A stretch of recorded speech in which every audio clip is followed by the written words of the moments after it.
Good evening. I'd like to welcome you to another edition of the Wright Experience. I'm Dr. William T. Wright Jr., the founder and host of this show. We are moving along towards our second anniversary of doing this work, which will occur in February of 2023.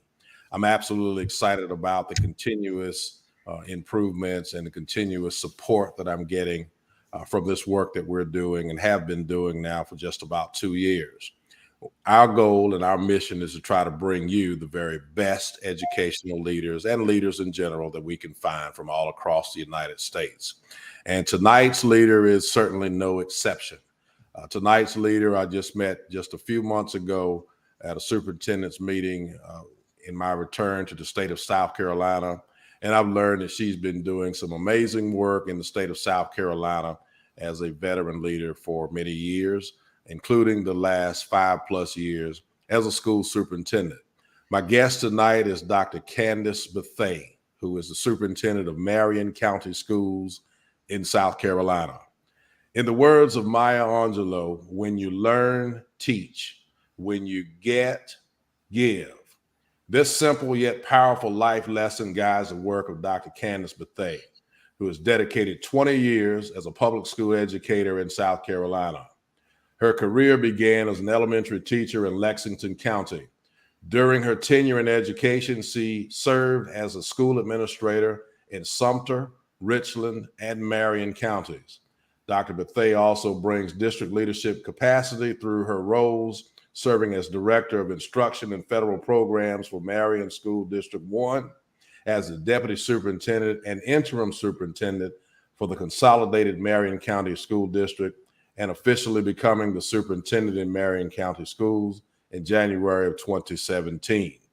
Dr. Bethea prepared herself academically in the field of education through her studies at the University of South Carolina, where she earned a Bachelor of Arts degree in elementary education, interdisciplinary studies.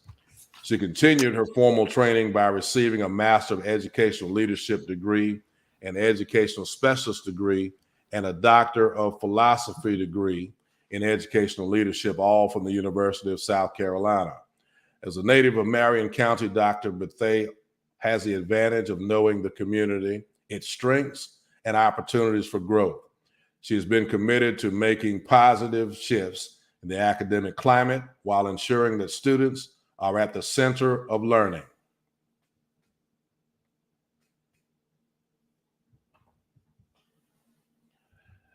Since her tenure as superintendent, the district has achieved the first-time Advanced Ed Systems accreditation, developed the Academy of Early Learning, a consolidated early learning center, expanded Montessori offerings, established a teacher housing facility, implemented a reconfiguration plan that merged 2 high schools and opened Creek Bridge STEM Academy, the district's first theme-based school, created an early college program, and secured a $5 million U.S. Department of Education grant.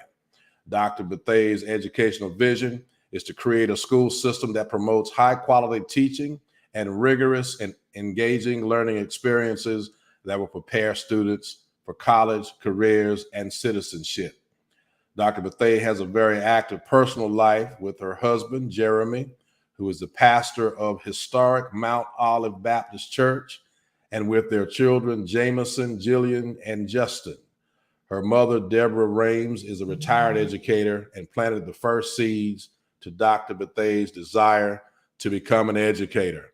And at this time, I would like to welcome to the Wright Experience, Dr. Kandace Bethea. Welcome to the Wright Experience. Let's do that again. That's on me. All right, welcome to the Wright Experience. Well, good evening. Thank you for having me. It's a pleasure. Absolutely. So, Dr. Bethea, been wanting to get you on the show since meeting you a little over a few months ago, and you've done some amazing things in the Marion County School District, both as an interim and now as superintendent for the last 5+ years. So talk to us about the Marion County District for those of us that are not as familiar with the district as you are. Marion County, we always say, is a jewel and a hidden secret. We're located in the PD region of South Carolina. We always say that we're an hour away from Myrtle Beach, South Carolina, which you know is a very high tourism location. Right. We are a small community. Our district is about 3,900 students, right under 4,000 students, around 700 staff members. In regards to the economic status of our community, there are many challenges regarding the economic status of many of our students and families. But despite that, we are a community with so much pride and potential. And I'm just proud of the successes that we've had in our community and within our school system. And as we continue to focus on our strategic plan efforts, making sure that we're cultivating that excellence and getting our students where they need to be academically, as well as meeting those other areas that we focus on with the profile of the South Carolina graduate, where we're making sure that our students are college, career, and citizenship ready when they leave our doors. So just a proud superintendent. Very good, very good. And that area you have been serving for how many years total? This is I'm in my 5th year as superintendent. My first year, I was interim.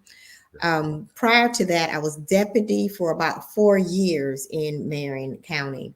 Marion County was originally home. I did live away for 16 years and returned back to the area.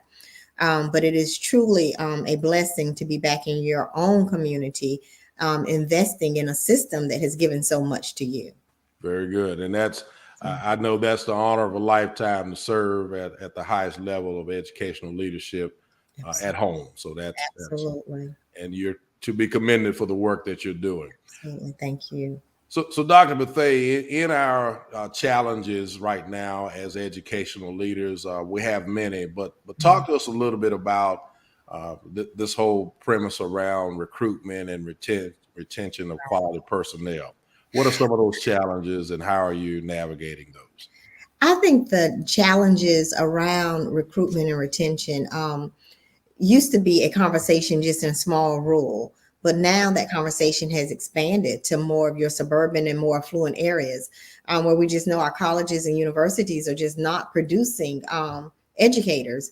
And so with that, it makes it a challenge, especially for small systems like Marion County, to be able to compete and attract good human capital. If I guess that's the word I would like to use, especially as we're sitting in between two more prominent districts. We sit in between Horry County and Florence that have completely different tax bases from our community. And so as a system, we have focused a lot on our climate, even though we know that our salaries in Marion County may not be able to compete with neighboring districts. We want to make sure that we create an environment where people want to come, where you are not just a part of a faculty, you're part of a family, where you know that you're valued and that you're appreciated. And we do have teams or committees in place at each of our schools, and a district team. We call them almost like our bandwagon teams, where we make sure that when you sign that contract, we send the forces out. They're helping you find housing. They're telling you what's the best grocery store to shop in. And so we're just in an area now where you just can't hire them and let people be out on their own. You almost have to court the human capital to be able to come into your community. And that's where we are. We did a few years ago, right before COVID, we opened up our first teaching housing unit, which has been very beneficial because with the younger population, just getting out of college, being on your own for the first time, not necessarily being able to handle the volume of real life bills and figuring out how to maneuver financially.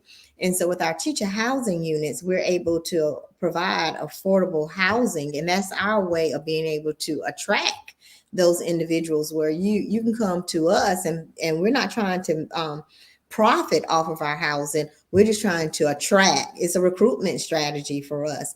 And so just really having to be creative.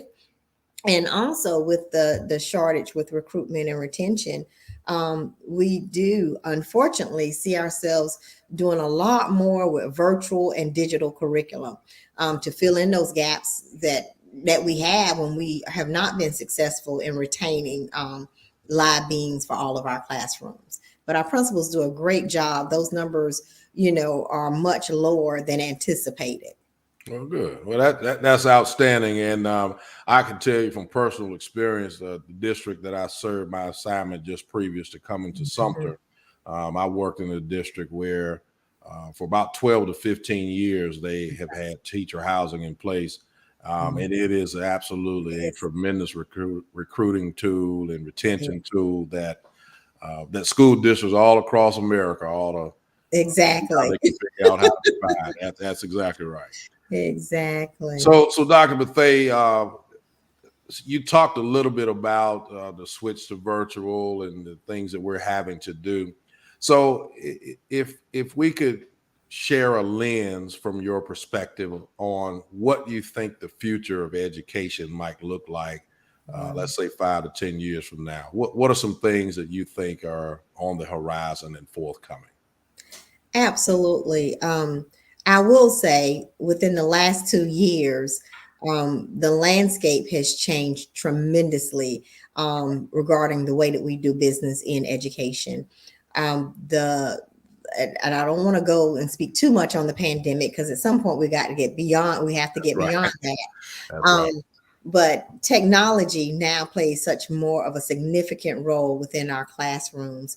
It goes back to the teacher shortage. And it goes back to right now, we're still in a point of academic recovery.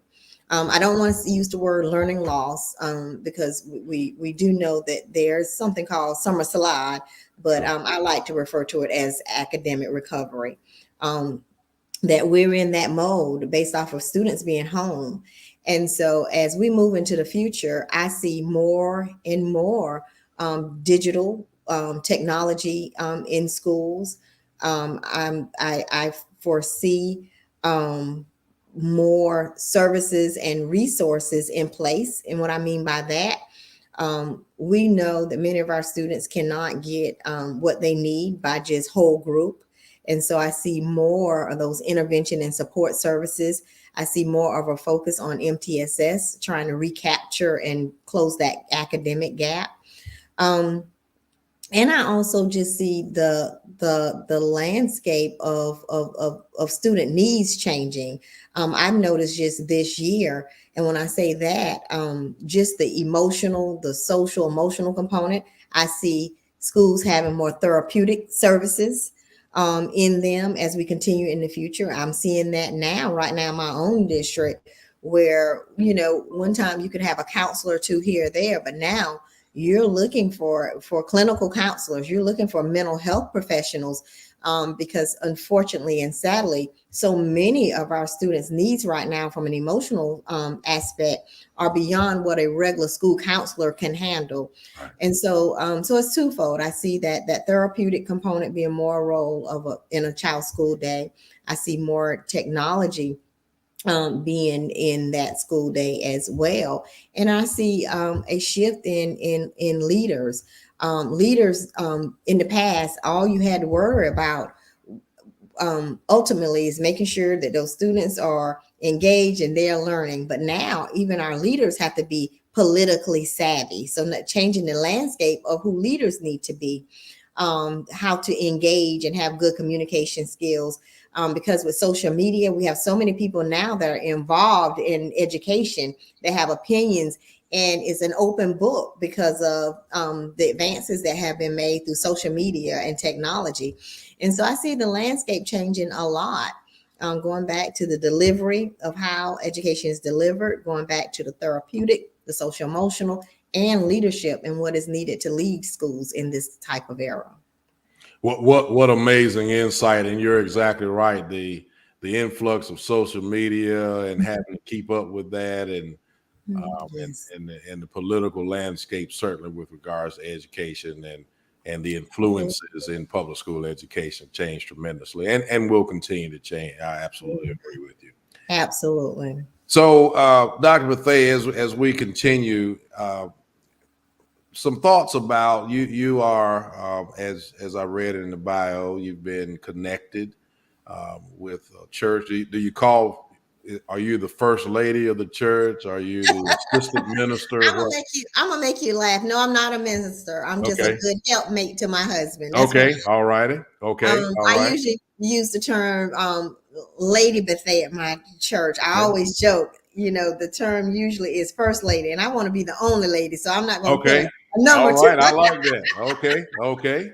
All right. But Well, Lady yeah. Bethea, in this instance, talk to us about how your faith impacts or influences Oh the wow. work that you do as a school superintendent.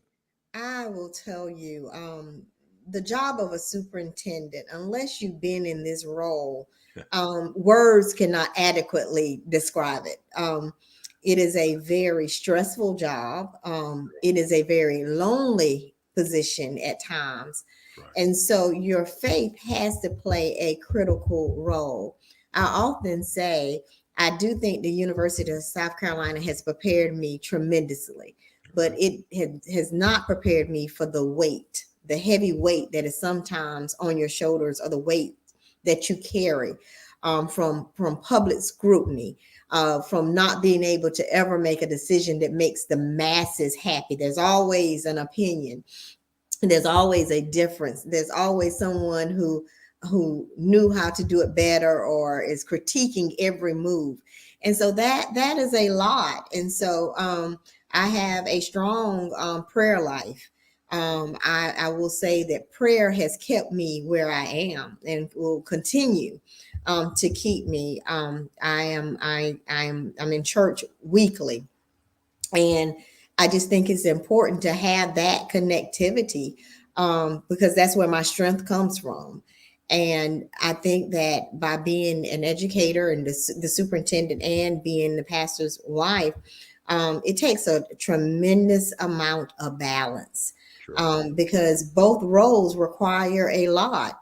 On one side, I have I'm the largest employer in the county, and so I'm overseeing the largest population of workers.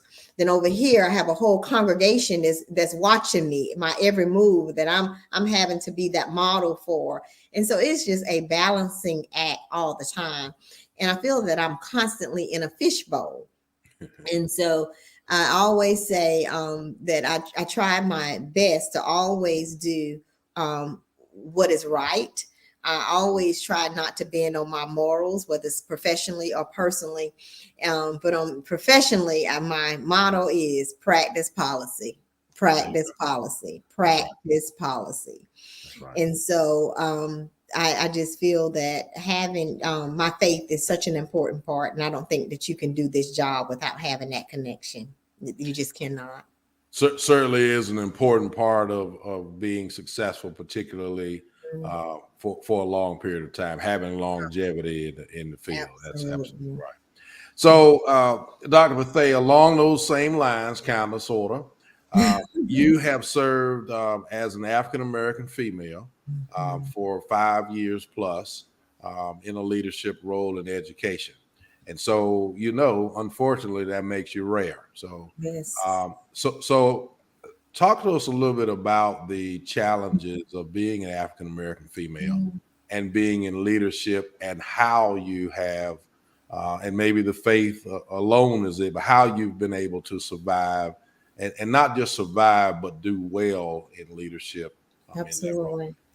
I will say I definitely have to first acknowledge that I understand it is truly a blessing Sure. for me to have been in my role this long. We know the longevity of superintendents is not long. Right. And so it has truly been a blessing. I will say that by being a female superintendent is tough, but being an African American female superintendent is even tougher. You have barriers on every side. So often you can have the skill sets, the same qualifications, the same know-how, but you don't always have the same opportunity. And so I will say, when I say that, I sometimes tell this story of, I remember when I first moved into the deputy position, and I was finishing up my doctorate at that time. And I remember somebody walking up to me and they said, "Well, Miss Bethea, I heard you in school. You working on your master's?" And I'm thinking, my master's, one, that's incorrect, but then two, no, I'm at the superintendency level. I'm now working on my doctorate. And it was just like, you working on your doctorate? Like, it was just like, are you really doing that? And at first it was kind of insulting, like the kind of the look of, really. And there are just often times where I know I fight battles that if my skin looked a little different or my gender was different, I wouldn't fight those battles. I know there are some battles that are just presented, or barriers that are presented just because of who I am. I feel like I have to be at the top of my game all of the time. There's never a moment where I can throw in the towel or take a break. I have to have my game wear on at all times, because the eyes are on me constantly.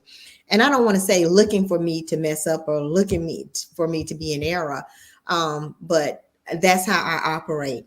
When no one's watching, I do what's right. When everybody's watching, I do what's right. And again, I go back to that practice policy. And one thing that I will say that I'm often scrutinized for, I'm always trying to look the role, and I'm always professional in the role. Sometimes people will try to get you to engage at a lower level. I keep it professional at all times, for the simple fact that my one lapse of being unprofessional, that could be headline news, where others around me can be unprofessional, and that's okay. And so I try to keep it up here, at all times. I really do. And I strive in all settings to remain professional. I will say I've learned to be a listener, and less of a talker.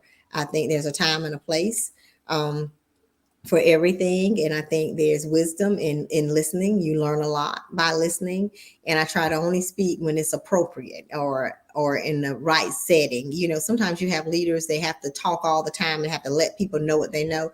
There's so often I'm in a setting, I may know something about the topic. I may be an expert on the topic, but if it's not my conversation, I say not one word. So just knowing the appropriateness of being a leader too. And I think that other leaders often don't have to do that. I think they can say what they want to say when they want to say it, talk when they want to talk. But in my role, I'm always, when I walk in a room, I'm always scanning my environment, knowing who my audience is, knowing who, and how I need to engage. And so I hate to say it, everything I feel is strategic and intentional, that I can never, I guess, in layman's terms, let down my hair. Right. But that's amazing insight for successful leadership. I think it enhances it for leaders of color. But I think that's true for anybody. We have to make sure, particularly in today's time, Yes. that we remain above the fray. Absolutely. So what amazing insight, and thank you for that. Yes, thank you. So let's pretend, it might be meant the same thing. Let's pretend for a minute that you have the opportunity to talk to a young Kandace Bethea who's just starting in her career. Not that you're not young, by the way. Yes. Younger. Let's use the word younger. How about younger? That? A younger Dr. Kandace Bethea who is just starting maybe that first leadership job. What advice would you give to that person? If I were talking to a younger Kandace Bethea, what would I say? One, making sure that she knows her potential. Okay. Sometimes, like I came from a non-traditional home. My upbringing was where I did not have a silver spoon in my mouth. But I think by me being where I am, I think we have to encourage our younger population that despite your circumstances, you can still be successful. And so I would encourage a younger Kandace Bethea to set the goal, set the bar high as you can set it. I will tell a younger Kandace Bethea that whatever career that you're in, you should always strive to be to the top of whatever that organization is. You may not make it, but that should be your aspiration to always get to the top. And then two, to have a mentor. I think I have been so blessed to have the wisdom of those that have gone before me. I think it is so important. I will say there are some retired superintendents now from South Carolina that have invested so much in me, that have just met me and coached me. Even before I became a deputy superintendent, there was a group of former superintendents that had a group that they called front runners, and they would meet with us in Columbia ever so often, just have lunch and just talk about leadership, talk about the things that they've been through as leaders, tricks of the trade and things of that. They were prepping us for the roles, in essence, behind the scenes. And so I go to that to say it's important to invest in others. And what I mean by that, you can't just get in your role. Make sure that you're pouring down to those who are coming behind you. And so that mentorship is so important. You can't do this job without a mentor. You can't do this job without having a sounding board or someone coaching you through. That you can't do leadership alone. Leadership cannot be done alone. And also just staying positive. You get confronted with so much negativity. I'm often asked in my office, how in the world, Dr. Bethea, do you keep that smile on your face? Well, I have to be the cheerleader as the superintendent. Now, there are times my mind is saying, what in the world? How is this going to work out? But my face is saying, it's going to be okay. We're all right. It's all good. But my mind is saying something totally different. And I think that's what leaders have to do. You have to be that cheerleader. You have to be that voice of reason, even when you don't understand or you are also concerned about the outcome. If the leader seems discouraged, then that's when you're not going to be successful. The leader has to be that point of that cheerleader, that advocate, to make sure that things happen. And so I think that would be the and continue with your never stop learning. I'm always taking PD opportunities. I'm always in courses. I'm a member of several organizations right now. I'm going through a training with AASA, and so there's always something going on. And I've had peers say, why are you always involved in something?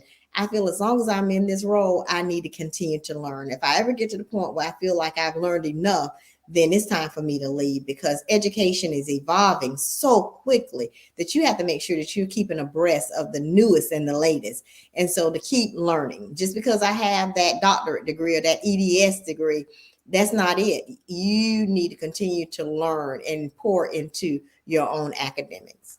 Because the landscape is ever changing and there are always new things on the horizon, aren't there? So absolutely. that's amazing. So Dr. Bethea, are there any other areas that we'd like to discuss tonight that I have not covered at this point?